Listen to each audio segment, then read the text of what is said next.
Hey, it's Robert here from Mom and Pop Indy. We've been having a little bit of animal trouble in our backyard, so we called Eric from Favorite Trapper to come take a look at our backyard and see what we got there. You there, Robert? Yeah, how you doing, Eric? Come on in. Good. How are you? It's good to meet you. Nice to meet you, Eric. So yeah, we've been having a little bit of trouble in our backyard here, and we wanted to have you come take a look and see what we got. Now, I did find some animal droppings back here by the tree. Okay. So we can come back and take a look at it. Definitely. So Eric, how long have you been doing this trapping? Well, we've been involved with trapping for over 10 years. Okay. We've been in business for going on our 3rd year. Great. And yeah, it looks to me... So this is what we found here in our yard. Well, this is definitely signs of a raccoon. They're normally going to have seeds and a lot of their fecal matter. Okay. They're normally eating a lot of berries and things like that.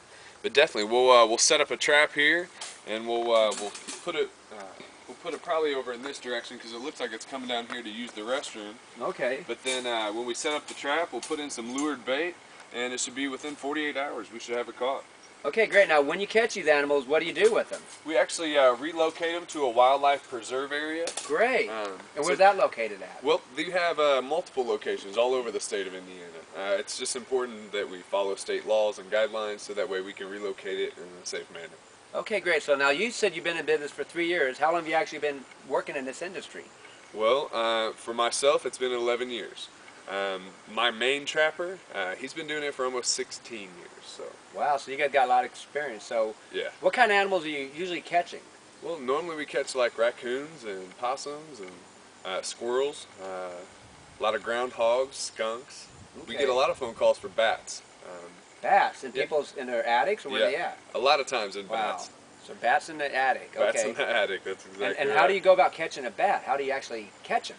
Well, normally we'll set up one-way trap netting, so that way the bats can fly out, and they can't fly back in. And then we do preventative exclusions on the exteriors of homes, which can actually help eliminate a lot of things. The fecal matter is why they continually come back into homes. Okay. And so, keeping those animals out and away is the best way to, keep them from coming into your home. That sounds, watch out, that's a dangerous tree there. So yeah, well that's good to know. So basically you've been doing this for 3 years on your own. Mm-hmm. Your company is Favorite Trapper. You work all over the city. What's your zone? How far do you go? Well, we've gone as far north as Gary, Indiana, and as far south as Bloomington, Morgantown. So pretty much anywhere. Just as long as there's a need for our services, we're there to help provide. We are the only company that provides a 1-year unconditional warranty. That's any time that we do a full restoration, both for attic or crawl space. And we are the only company that does that, so we're pretty proud of our work and we know what we're doing. So. Okay, great. You just missed restoration. So what happens? The raccoon gets in there, they tear it up, and you go back and put in new insulation, and you board it up? There's always going to be an access panel, some sort of hole or spot that they're getting into the home. We're going to close that off. Normally we'll seal it up with like a galvanized steel wire mesh. We'll also fix and repair any damages in the interior portion, which would include like droppings and nesting, debris.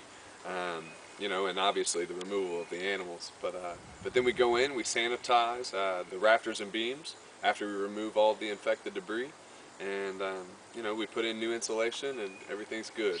So. Well, that sounds great. So you catch the animals, you come in and fix up the mess they made, clean up their mess, and fix the mess they made inside the insulation and the woodworking and whatever. Well, that's great. Well, we're going to set the trap here. We'll leave it open. We'll give you a call back when we catch a critter. That sounds good. Okay, well, nice meeting you. I appreciate it. Thank you. No problem. Well, I got up this morning, looked outside, and we caught a little baby raccoon. So I called Eric. He came right out, and I'm going to let Eric tell you about the critter we caught.